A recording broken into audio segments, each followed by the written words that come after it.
मैं भी आप लोगों का शुक्रगुजार हूँ कि आपके मंच पर मुझे अपनी बात कहने का मौका मिल रहा है, जिसके लिए बहुत बहुत शुक्रिया। कुछ सड़कें पहले से जो बनी हैं या बाद में बनी हैं वो नहीं कह सकते, लेकिन ज़्यादातर गांव अभी भी सड़कों से नहीं जुड़े हैं। अगर जुड़े भी हैं तो वहाँ की सड़कें बहुत ही ख़राब है। शिक्षा की हालत बहुत ख़राब है। यहाँ पर स्कूल नहीं है।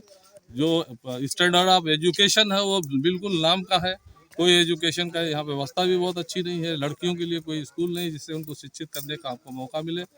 और रुधौली विधानसभा ये एक माइनॉरिटी, मुस्लिम माइनॉरिटी मेजॉरिटी विधानसभा है, और इसलिए यहाँ पर मुस्लिम कम्युनिटी में लड़कियों के लिए तो बहुत ही परेशानी है कि वो शिक्षा पा सकें।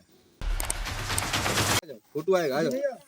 आईपा में आपका स्वागत है। आईपा का मतलब all India progressive politics association. हम जनता के उन मुद्दों को दिखाते हैं जो जाति धर्म से उठकर जनता के सरोकार और देश प्रदेश को आगे बढ़ाने के लिए। आज हमारे साथ डॉक्टर निहालुद्दीन जी हैं। आइए उनसे बात करते हैं। ओवैसी के पार्टी से ये रुधौली विधानसभा से प्रत्याशी हैं।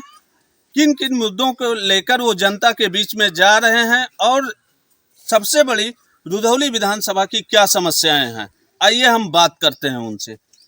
आपका आईपा में स्वागत है। जी हाँ, मैं भी आप लोगों का शुक्रगुजार हूँ कि आपके मंच पर मुझे अपनी बात कहने का मौका मिल रहा है, जिसके लिए बहुत बहुत शुक्रिया। सर जी ये बताइए, 2022 चुनाव चल रहा है, सरकार की योजनाएं रुधौली विधानसभा में पहुंची हैं कि नहीं? नहीं, अभी तक मेरे देखने में कोई योजना बहुत ही सक्सेसफुल नहीं है। कहीं नाम दिखाने के लिए थोड़ी बहुत हो गई है। 10% 20% काम हो गया, 80% कोई काम नहीं हुआ है। जैसे सरकार का दावा है सड़कों का विकास हुआ, गांव-गांव बिजली लगे, शिक्षा व्यवस्था सुधारा गया, तो क्या आप चुनाव लड़ रहे हैं और जा रहे हैं, तो क्या इन सड़कें यहाँ बनी हैं कि नहीं? कुछ सड़कें पहले से जो बनी हैं या बाद में बनी हैं वो नहीं कह सकते, लेकिन ज़्यादातर गांव अभी भी सड़कों से नहीं जुड़े हैं। अगर जुड़े भी हैं तो वहाँ की सड़कें बहुत ही ख़राब है। शिक्षा की हालत बहुत ख़राब है। यहाँ पर स्कूल नहीं है। जो स्टैंडर्ड ऑफ एजुकेशन है वो बिल्कुल नाम का है। कोई एजुकेशन का यहाँ व्यवस्था भी बहुत अच्छी नहीं है। लड़कियों के लिए कोई स्कूल नहीं जिससे उनको शिक्षित करने का आपको मौका मिले। और रुधौली विधानसभा ये एक माइनॉरिटी, मुस्लिम माइनॉरिटी मेजॉरिटी विधानसभा है, और इसलिए यहाँ पर मुस्लिम कम्युनिटी में लड़कियों के लिए तो बहुत ही परेशानी है कि वो शिक्षा पा सकें। अगर हम सवाल करें रोजगार को लेकर, तो जैसे सरकार की दावा है कि हम रोजगार दिए युवाओं को, तो क्या रोजगार जमीनी हकीकत में मिले हैं? नहीं, हमें तो बिल्कुल नहीं देखना मिला। जो भी मिल रहा है यही कह रहा है हम लोग बेरोजगार हैं। आप लोग पहले हमको रोजगार दीजिए, हम लोग पहले हम लोग अवसर दीजिए, तब ना हम आपको रोजगार दे सकते हैं। और बेरोजगारी बहुत ही ज़्यादा है। मनरेगा जो स्कीम चल रही थी उसमें थोड़ा बहुत लोगों को जो भी उपलब्धि हो रही है, किस तरह से गुजारा कर रहे हैं। ज़्यादातर लोग रोजगार ना पाने की वजह से वो पलायन कर गए हैं दिल्ली, बम्बई, पूना। ये उनके सामने समस्या है, और उनके घर पर, परिवार पर कोई एक सरपरस्ती करने वाला नहीं है कि घर पर उनको सही तरीके से अपने बच्चों को वो प्रॉपर गाइडेंस दे सकें। इसकी वजह से और भी शिक्षा के मैदान में पीछे है ये क्षेत्र।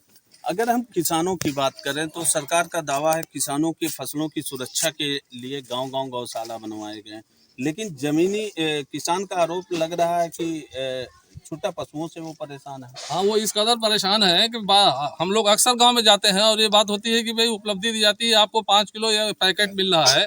वो कहते हैं उस पैकेट को हम क्या करेंगे, अगर 5 किलो वो दे रहे हैं तो 5 कुंटल हमारा बैल और साढ़ यहाँ खा जा रहे हैं। हमारा उससे तो कहीं ज़्यादा, इससे ज़्यादा नुकसान हो रहा है। हमको इससे क्या फ़ायदा है? ये तो खाली दिखावा है। हमारा कम से कम हमारे फसलों की पहले सुरक्षा होती थी, हम अपना फसल मेहनत करते थे, हमको उसका प्रॉपर रिटर्न मिलता था। आज ये हालत है कि हम जो अपनी मेहनत कर रहे हैं उस मेहनत में भी हमारे 40% 50% यहाँ के आवारा पशु जो है वो उसको नुकसान कर जा रहे हैं, और हमको बड़ी हानि इससे हो रही है। किसानों की ही बात करें तो ये पूरा बस्ती जनपद पूर्वांचल में आता है। गन्ना किसानों की खेती करता है। यहाँ किसानों का आय मुख्य गन्ना से होता है, लेकिन बस्ती जनपद के वाल्टरगंज चीनी मिल और बंद हो गई। वहीं रुधौली चीनी मिल द्वारा किसानों का गन्ना का पेमेंट नहीं मिल रहा है। हाँ, इसको भी लेकर के लोगों में बातें आ रही है कि हम लोग पहले तो बहुत ही ज़्यादा गन्ना की किसानी होती थी, लेकिन उनको प्रॉपर उसका पैसा नहीं मिलता था।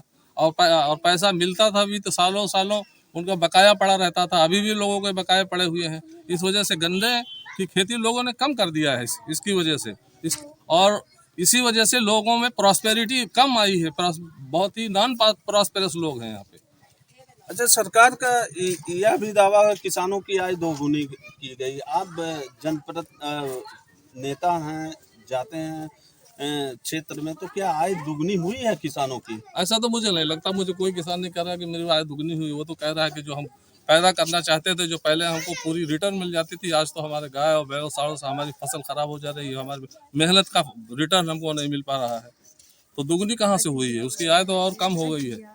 सरकार का यह भी दावा है कि क्षेत्र का विकास हुआ, चाहे स्वास्थ्य हो, चाहे सड़क हुआ, बिजली। क्या इन सब में विकास हुआ कोई? अब बिजली तो खैर चलिए कुछ काम हुआ है, लेकिन यहाँ बराबर गांव में बिजली नहीं रहती। यहाँ का आदमी बहुत परेशान है। इन्वर्टर कुछ लोगों के पास है, हो सकता है उनकी कुछ हद तक उनकी पूर्ति हो जाती है, लेकिन ज़्यादातर यहाँ पर लोगों के पास बिजली जो वक्त आती है उसी वक्त रहती है। बाकी रोस्टिंग यहाँ बनी हुई है, कुछ वक्त रहती है, ज़्यादातर वक्त यहाँ नहीं रहती है गाँव में। देखा गया है जो 40 साल पहले राजनीति होती थी विकास को लेकर, प्रोग्रेसिव राजनीति, वह राजनीति अब विकास को लेकर इस समय नहीं होती है, कहीं ना कहीं जाति धर्म को लेकर होती है। इस पे आप क्या कहेंगे? नहीं, बिल्कुल सही कह रहे हैं। इस वक्त ज़्यादातर लोग अब जो पॉलिटिक्स आई है वो धर्म और जात के विशेष पर ही अपना काम कर रहे हैं और उन्हीं पर फोकस कर रहे हैं, जबकि ये बिल्कुल गलत है। ये विकास हमारा मेन मुद्दा होना चाहिए। लोगों की लाइफ जो है बहुत ही सोफिस्टिकेटेड होनी चाहिए, जिसके लिए हमारी सरकार को प्रयत्न करना चाहिए, कोशिश करना चाहिए। अब 2022 चुनाव चल रहा है विधानसभा का और प्रत्याशी भी है, क्या क्या मुद्दे लेके आप जनता के बीच में अपना जा रहे हैं? हमारा मुद्दा यही है कि जो सबसे पहले माइनॉरिटी में दलित वंचित समाज के जो लोग हैं उनको शिक्षा बिल्कुल उनके पास नहीं है, शिक्षा के वसाइल उनके पास नहीं है, इंस्टीट्यूशंस नहीं है। तो सबसे पहले हम शिक्षा जगत में काम करेंगे। चिकित्सा स्वास्थ्य बिल्कुल ही यहाँ की व्यवस्था लचर पचर है। लोगों के पास इतने पैसे नहीं है वो जाकर के बाहर किसी प्राइवेट डॉक्टर के यहाँ इलाज करा सकें। वो सरकारी अस्पतालों में जाते हैं, बहुत दूर दूर अस्पताल हैं, वहाँ पर डॉक्टरों की कमी है, डॉक्टर ही नहीं मिलते हैं क्योंकि उनकी कमी है। तो वहाँ कभी किसी फार्मेसी से कुछ दवाएं दे दी जाती हैं, किसी तरह से उनको वहाँ से टरखा दिया जाता है, कुछ दवाएं लेकर के आ जाती हैं, लेकिन सही जो उनका मर्ज है, जो सही दवा मिलनी चाहिए वो उनको पर्याप्त नहीं है, यहाँ पर वो उनको नहीं मिल पाती है। हमारा आपसे आखिरी सवाल है कि रुधौली विधानसभा की कौन मूलभूत समस्या है, अगर चुनाव आपको जनता सेहरा पहराती है यहाँ से, तो उसको समाधान करेंगे? हम सबसे पहले एजुकेशन, चिकित्सा स्वास्थ्य और महिला सुरक्षा, और जो बच्चों में माल न्यूट्रिशन है, माल न्यूट्रिशन की वजह से बच्चों का स्वास्थ्य खराब रहता है, उसके लिए हम कोशिश करेंगे। दूसरी भाईचारा के लिए हम कोशिश करेंगे, धर्म निरपेक्षता के लिए काम करेंगे और हर वर्ग के लिए काम करेंगे। हिंदू और मुस्लिम वहाँ हमें नहीं देखना। हमारी पार्टी एक ऐसी पार्टी है जो हर वर्ग के साथ है और हर वर्ग के लिए करती है। खास तौर से ये मुस्लिम, वंचित, शोषित, दलित समाज के लिए काम करती है। लेकिन अगर कोई कमज़ोर है, किसी के साथ जो है नाइंसाफ़ी हो रही है, तो किसी भी वर्ग का हो, हमारी पार्टी उसके साथ है और हम उसके साथ रहेंगे।